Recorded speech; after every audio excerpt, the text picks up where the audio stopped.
그들은 전송을 받고 안디옥에 내려가서 회중을 다 모아놓고 그 편지를 전하여 주었다. 회중은 편지를 읽고 그 거면을 기쁘게 받아들였다. 유다와 실라도 예언자이므로 여러 말로 신도들을 격려하고 굳세게 하여 주었다.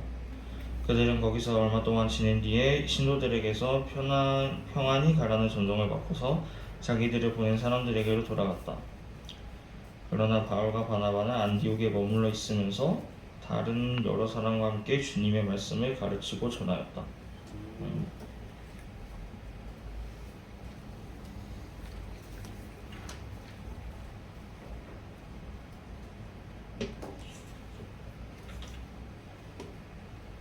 저는 설교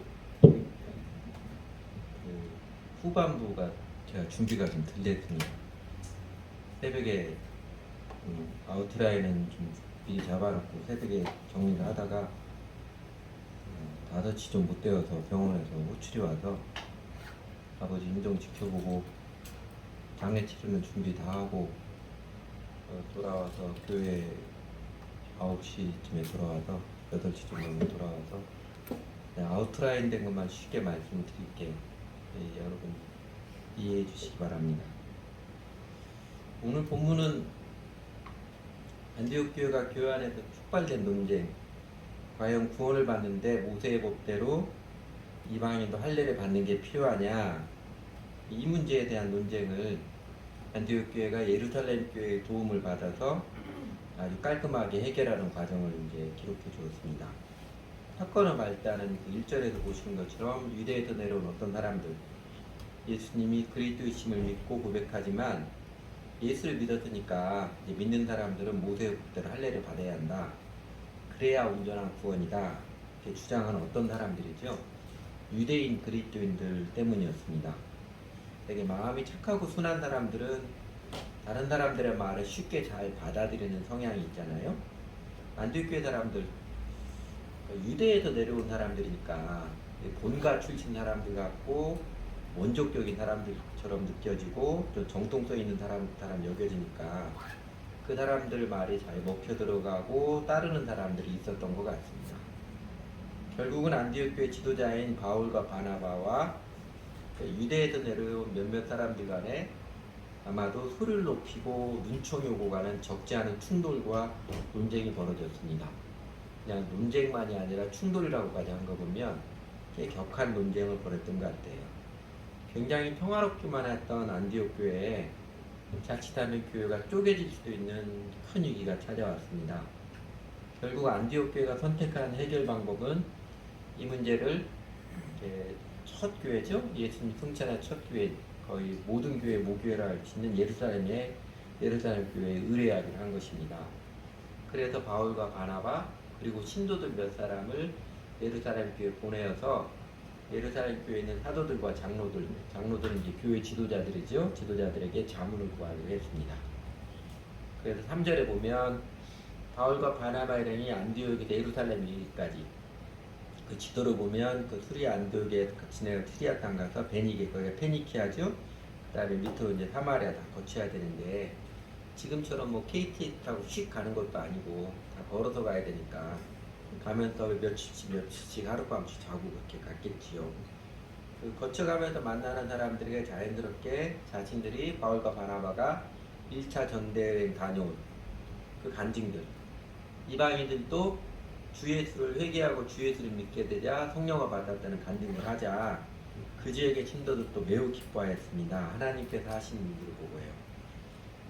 예루살렘 길에 내려가는 이들의 심정이 이 교회 안의 이 갈등 문제를 어떻게 하나 심각하게 고민을 하고 내려갔을 텐데, 그러나 그 도중에 매우 유쾌한 교제를 나누는 시리아 지역, 페니키아 지역, 사마리아 지역에 있는 제자들을 만나서 교제를 나누는 그 기쁨도 있었습니다. 하나님께서 위로해 주신 손길이 있던 것 같아요. 그리고 마침내 예루살렘에 도착하자 그 바울과 바나바 이야기죠. 그 소문을 들었던 예루살렘 교회 교인들이 또 지도자들이 따뜻하게 맞이해서 환영해 주었고, 아마 밤이 돼서도 1차 전도여행 다녀왔던 간증들을 나누었고 그러지 않았을까 싶어요.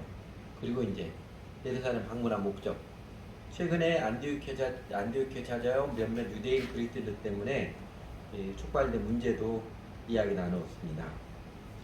그 이야기가 나오니까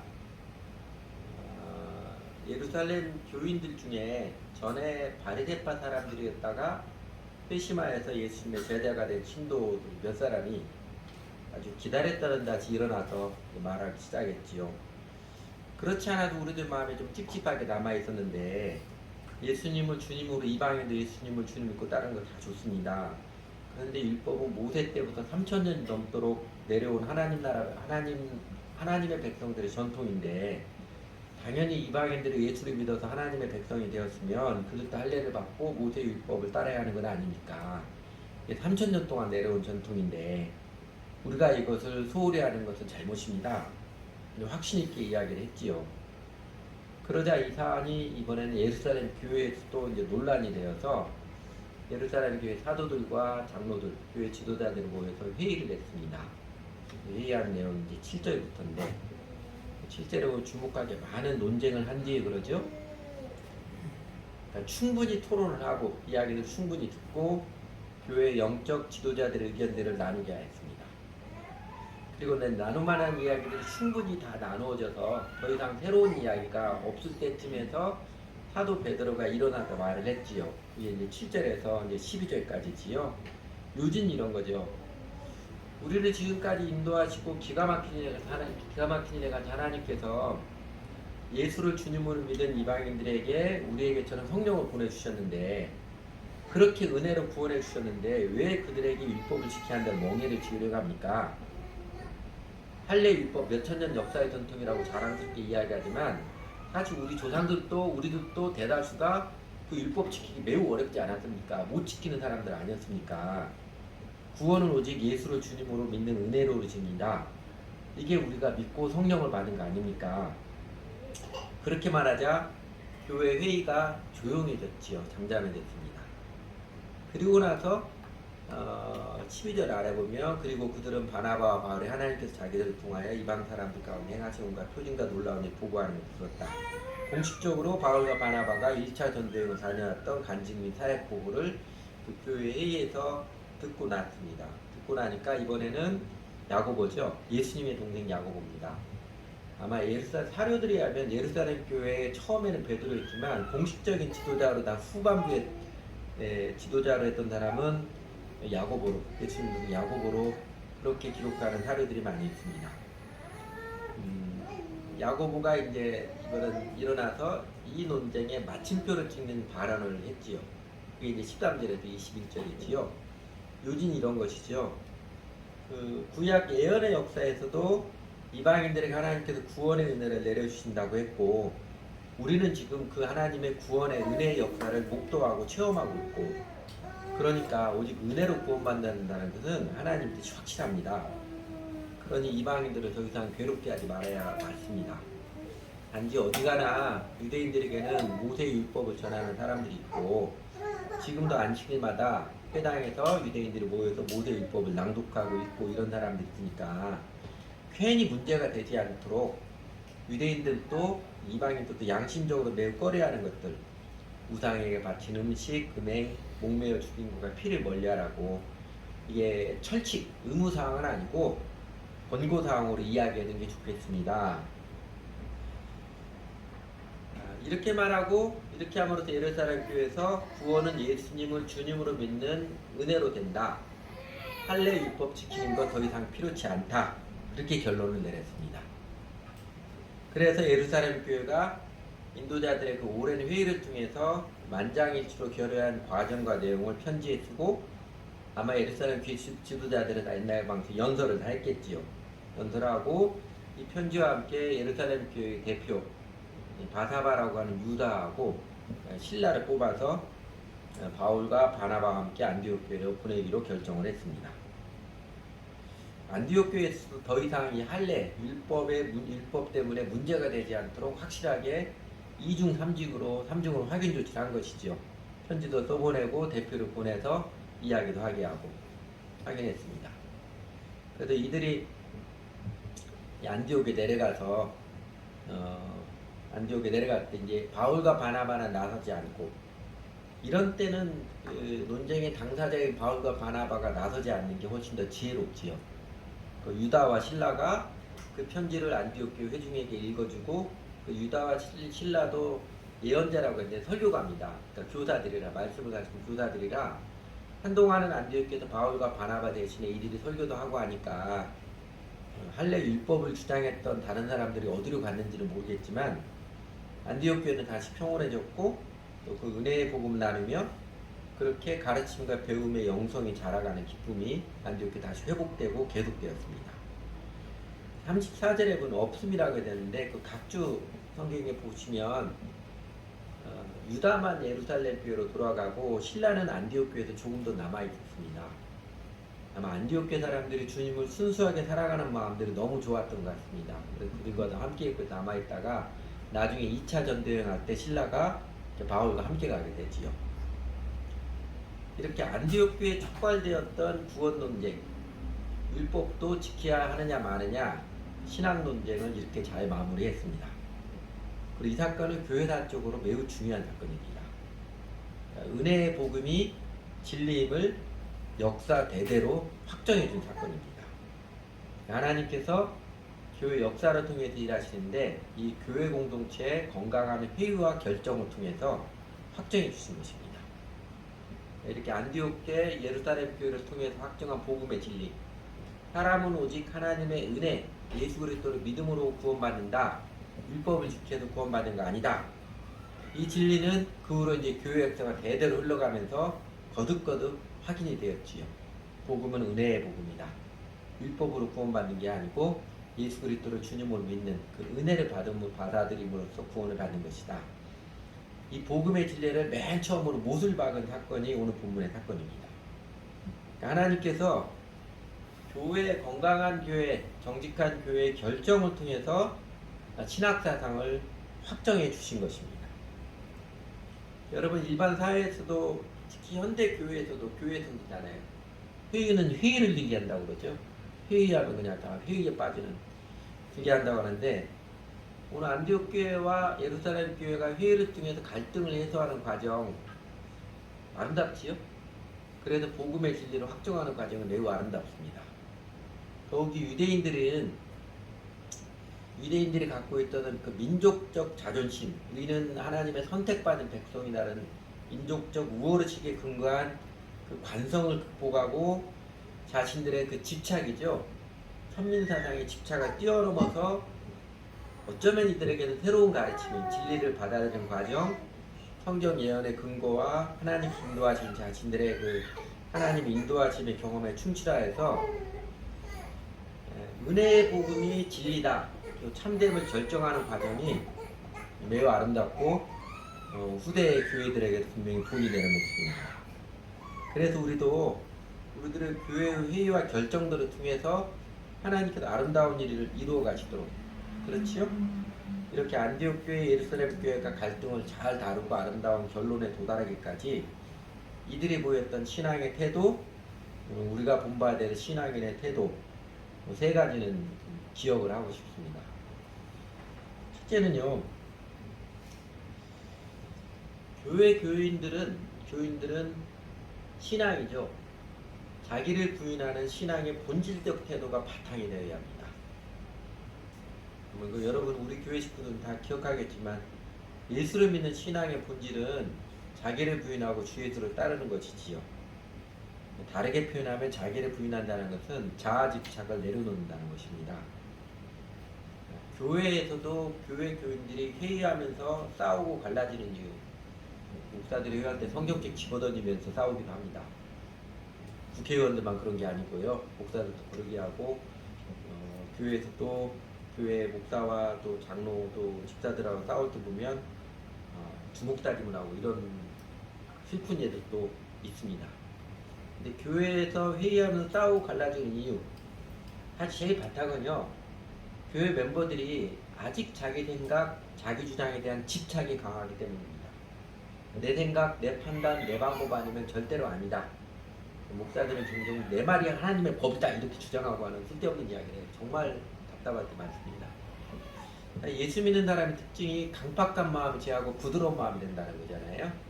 그게 자기 확신, 자기 주장, 이 자아 집착이 내려놓았기 때문인데 부드러운 마음 되지 않았기 때문에 예수님 앞에 아직 자아를 내려놓지 못했기 때문에 교회에서도 자기 주장 아니면 이거 아니면 끝까지 관철을 지켜야 된다고 그러고 죽었다 깨나도 이건 해야 된다고 주장하고 그러면서 싸우는 모습이 나타납니다. 교회 교인들이 자기를 부인하는 신앙의 본질은 이게 바탕이 된다면 교회는 회의를 하면 할수록 이 아름다운 모습이 될 거예요. 그렇게 많이 때로 오래 회의하고 그럴 때도 있겠지만 회의를 하면서 오히려 더 격려가 되고 함께 하나님의 일을 할 수 있는 그 마음의 동기가 부여될 것입니다. 그런 면에서 이제 저희 교회 식구들이야 저기 하겠지만 주일날 교회 예배에 참석한다고 교인 아니잖아요. 예수 믿는 사람 아니잖아요. 예수 믿는 것 자체를 명확히 하는 거 이거 굉장히 중요합니다. 아직도 대한민국 교회에 그런 교회들이 많이 있는데 교회 오자마자 교인 등록카드 작성하게 교인이 된 것처럼 해가지고 대부분의 교회는 자기네 교인이면 예를 들어 100명이면 주일날 나오는 사람 30명 됩니다. 거꾸로 돼야 돼요. 지금 우리 교회 실제적으로 선교사 당한 형제들만 실제적인 교인이 10명입니다.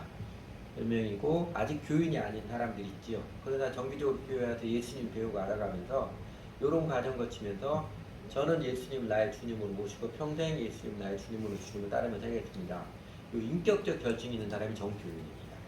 요거 지켜가야 돼요. 요거 지켜가서 또 그렇게 예수님을 나의 주님으로 인격적 결정할 때는 내 평생 내 자아를 내려놓고 예수님 따르며 살아가겠습니다. 그 마음이죠. 그 마음에 성령님이 마셔서 우리 안에 강팍한 것이 제하시고 부드러운 마음이 되게 하셔서 비로소 다른 사람들과 화합하고 다른 사람 사랑하며 살아가게 합니다. 교회는 사람마다 다 다르잖아요. 사실 이게 교회 안에만 국한된 게 아니라 세상에서 나가 살다 보면 별별 사람들 다 있잖아요. 근데 그 별별 나하고 다른 사람 때문에 맨날 싸우고 살아가면 얼마나 힘들어요. 그러나 하나님께서 내 마음에 함께 하셔 내 심령을 부드럽게 하시면 별별 사람이 있어도 그들과 때로는 아니오라고 말할 때 분명히 말을 해야 되고 그렇게 하지만 그냥 일마다 싸우지는 않는 그리고 이런 사람 저런 사람이 있어도 내가 그들 마음 때 그런 사람 때문에 마음이 빼앗기지 않고 하나님 은혜 가운데 평안한 삶을 누릴 수 있습니다. 세상에서 그런데 그리스도인들이 세상에서 그런데 교회에서 살아갈 때 교회에서 함께 일하며 살아갈 때는 신앙의 본질이 바탕이 되어지면 아무런 문제가 되지 않습니다. 두 번째는 비슷한 이야기인데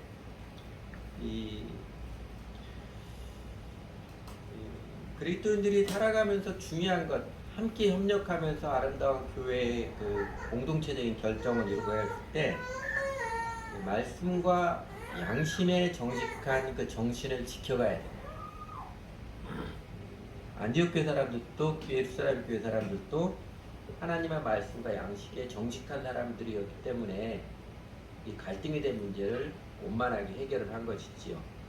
이 사람들에게 사실 예루살렘 교회 사도는 대부분 다 유대인들 출신이잖아요. 베드로도 다 유대인 출신인데 이들에게 민족적인 자부심, 민족적인 전통 이런 것들보다도 자신들의 하나님께서 말씀하시고 예언이 성취된 사실에 대해서 양심이 정직하게 반응한 사람들이었습니다. 여러분 예수 믿는 사람이 죄를 안 짓는 것은 아니지요. 안 지을 수 있는데 현실적으로 하나님 나라가 완성되기 전까지는 우리도 죄에 넘어지기도 합니다. 그런데 그럴 때마다 내가 잘못하고 내 연약한 모습 때마다 자꾸 거짓말을 해서 자기 자신이 괜찮은 사람인 척 보이려고 하는 사람들 이 사람은 내가 정말 예수 믿은 사람인가 돌아봐야 됩니다. 아직도 내가 괜찮은 사람을 보이고 싶어하는 이게 더 큰 거거든요. 근데 내가 죄를 범하고 그 다음에 내 연약한 모습 때 자신의 하나님께서 은혜의 용서를 기억을 하고 자신의 죄와 가오를 깨끗하게 인정하는 사람이 그리스도의 특징이죠. 죄를 안 짓는 사람이 그리스도의 특징이 아니라 죄를 쉽게 자백하는 사람이 그리스도의 특징입니다. 그래서 사도 바울이 사도행전 24장 16절을 보면 자신의 그 간증을 그러잖아요. 이것은 인하여 그러니까 한마디로 하면 하나님을 인하여서 내가 예수님을 주 믿는 신앙을 인하여서 나도 하나님과 사람 앞에서 양심의 거리낌이 없기를 항상 힘쓰노라 이렇게 고백했던 것처럼 그리스도의 특징은 내 경험과 사회적인 통념을 넘어서 하나님의 말씀과 자신의 양심에 정직하게 결정을 내릴 수 있는 사람입니다.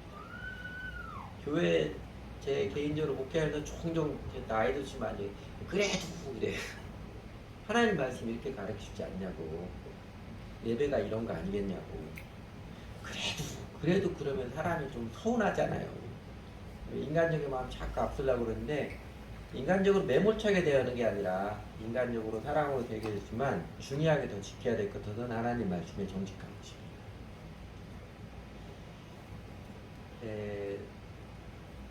요 예루살렘 교회 사람들도 안디옥 교회 특히 예루살렘 교회 사람 자기 과시의 목적 때문에나 자부심 체면 때문에 양심을 뒷전으로 밀쳐놓지 않은 사람이 되기 때문에 심각한 갈등을 원만하게 해결하고 하나된 마음의 결론에 이를 수 있었습니다. 그리고 셋째는요, 중요한 것. 이들은 원활하고 충분한 의사소통을 나눴습니다. 우리 앞에 그 7절 보았던 것처럼 많은 논쟁을 한 뒤에 그렇죠. 이거 기억을 해야 됩니다.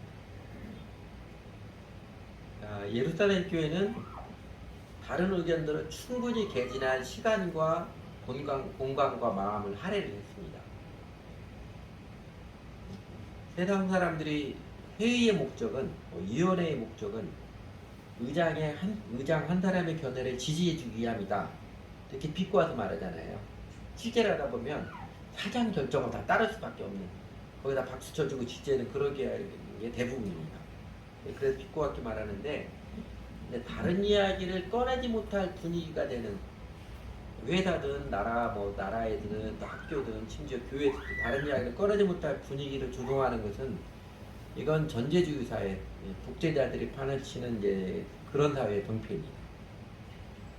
그래서 다른 의견들을 충분히 들어줄 수 있는 개인적인 관계에서도 나하고 다른 관점을 말하는 사람 중간에 말 끊지 않고 끝까지 들어주는 이 태도 개발하는 게 훌륭한 성품의 중요한 자질입니다. 그냥 누가 조금만 다른 이야기만 내가 이렇게 치밀어 올라가지고서 들으려고 다니까 도망가 버리거나 큰 소리처럼 말을 끊어버리거나 그러지 마시고요. 또 이런 경우도 있죠. 공개적으로 회의할 때는 아무 이야기도 안 하고 있다가 회의 다 끝나고 집에 가서 전화로 딴 사람한테 사실은 이런 거 아니냐. 이거 뭐라고 그래요? 뒷담화라고 그러죠. 다 오픈된 이야기들은 이야기 절대로 하지 않습니다. 그러나 다 끝나고 뒤에 가서 자기하고 좀 코드가 맞는 사람과 전화를 해가지고 딴 이야기하고 있는 아주 위험한 사람입니다. 공동체는 해가 되는 사람입니다. 험담이라고 하지요. 지금 이게 캐톨릭 교회 교황 프란시스가 험담만 하지 않아도 성자가 됩니다. 이렇게 책 제목을 쓴 거를 보면 교회 안에 이렇게 뒷담화가 얼마나 많이 영향을 끼치는지 그걸 짐작해 볼 수 있습니다. 내가 바라보는 견해, 내가 생각하는 방향이 항상 옳을 수는 없습니다. 그죠? 10사람을 보면 10분의 2 중에 하나예요. 내가 바라보는 견해, 내가 생각하는 방향, 이게 언제나 부족한 부분이 있을 수 있다고 감안하고 살아가는 게 현명한 사람이고요. 훌륭한 인격자입니다. 내가 바라보고 내가 아무리 이거다라고 해도 항상 옳은 것만 아니라는 견해를 갖고 있어서 그래서 함께 이야기하며 그리고 때로는 내 생각을 접기도 하고 내가 바라보는 게 엉뚱한 시각이었구나. 내 입장밖에 생각하지 못했구나. 이렇게 깨닫고 인정하는 과정을 통해서 사람은 마음이 넓어지고 아름다워지고 인격자가 되어집니다. 그래서 적극적으로 대화하고 교제하는데 자신의 의견들을 개진을 하고 들어주고 그런 과정들이 필요해요. 당장 그 자리에서 결론이 안 나더라고요. 그래서 교회에서 중요한 게 교제죠. 함께 삶이라는 거. 그래서 성경 공부 시간에 성경 공부 내용에 대해서 여러분 그런 것 많이 경험했을 거예요. 때로는 저도 이제 인도자들에게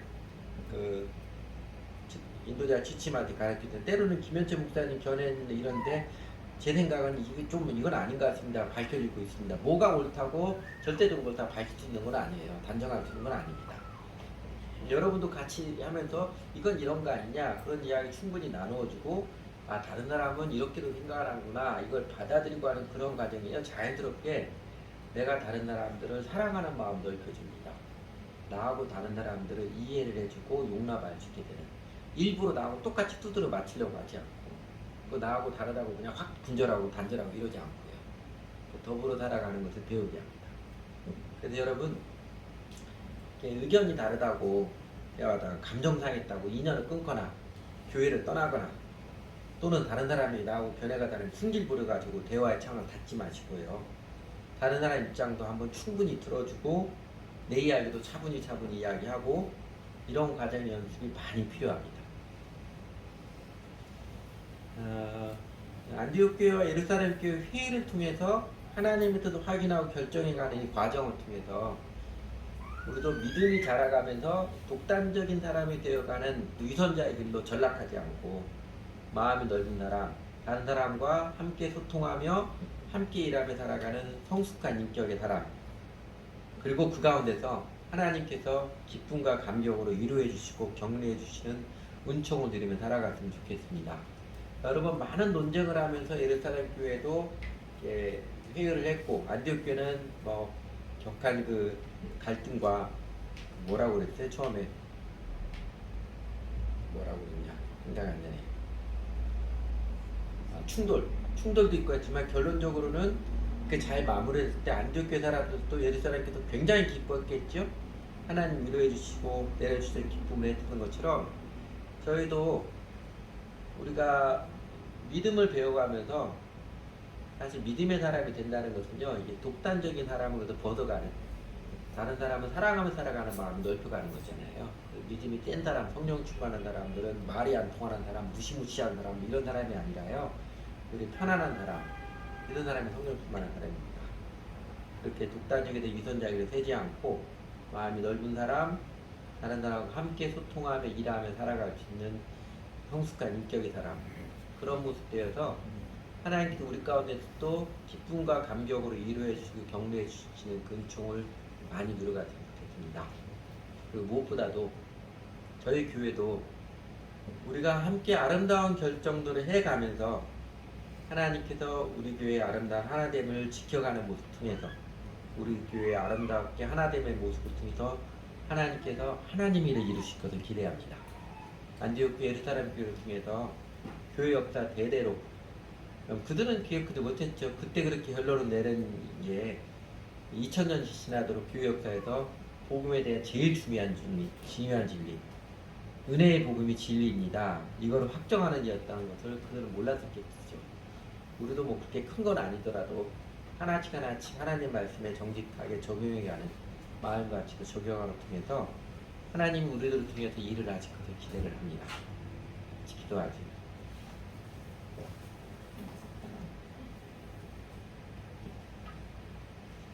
하나님, 저희들도 많이 사랑해 주셔서 감사합니다.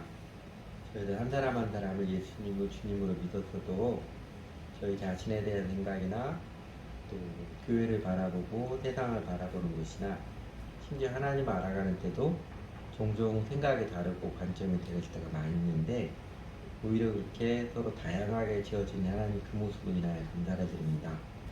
저희가 함께 대화하고 소통하면서 이렇게 다르게 내 생각과 다르게 생각하는 사람이 있는 것이 우리에게 기쁨이 되고 유익이 되고 자연스럽게 다른 사람을 이해하고 우리의 마음을 넓혀주신 은혜를 경험할 수 있도록 도와주십시오. 저희가 예수님을 주님으로 믿어서 우리 자신들의 경험이나 우리 자신들의 자부심 이런 우리 자아에 대한 집착들을 점점 더 온전히 벗어날 수 있기 원합니다. 성령께서 지배해 주셔서 부드러운 마음이 되어서 사람들과 더불어 소통하면서 그리고 하나님의 말씀을 가르쳐 주시는 그 말씀에 정직하게 하나님께서 성령께서 우리 마음에 깨우쳐 주시는 양심에 정직하게 말하고 결정을 하고 행동할 수 있는 마음을 넓혀가 주십시오. 그래서 하나님 오히려 여러 생각이 많은 다양한 사람들이 있는 모습이 우리에게 기쁨이 되게 하시고 함께 소통하며 아름다운 결정들 이루어가는 그런 과정을 통해서 하나님께서 안디옥 교회 예루살렘 교회에 큰 기쁨과 감동으로 위로해 주셨던 것처럼 저희들 가운데서도 하나님께서 위로해 주시고 격려해 주시는 은총을 누리며 살아갔으면 좋겠습니다. 저희들의 마음이 더욱 밝아지고 하나님 은혜 가운데 넓어져 가고 그래서 저희를 통해서 하나님께서 우리 시대의 아름다운 하나님 일들을 이루어질 것을 기대합니다. 다윗이 기도했던 것처럼 주께서 내 마음을 넓히시오면 내가 주의 계명의 길로 달려가라 했던 것처럼 그렇게 계속해서 저희들의 마음 넓혀가 주시고 다른 사람들을 사랑하며 하나님 말씀의 진리에 정직하게 결정해가는 그런 정직한 신앙의 태도, 성숙한 사랑의 태도들을 계속해서 키워주시고 이끌어주시기 원합니다. 예수님 이름으로 기도드렸습니다.